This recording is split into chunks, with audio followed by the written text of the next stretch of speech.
नमस्कार शेतकरी मित्रांनो, आज आपला चौथा उपवास उठल्यानंतर आत्ताची ही दुसरी फेडिंग करायची आहे आपल्याला.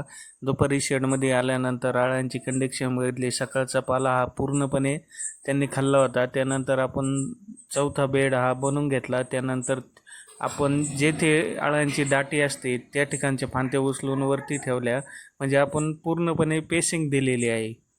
आता दोन्ही साईडला 40 फुटाच्या रॅक आपल्या आहे, तर 4-4 कप्पे झालेले आहे. म्हणजे आपले 40 फुटाचे 8 कप्पे झालेले आहे. आता उद्या पण आपण 5वा कप्पा पूर्ण करणार आहे.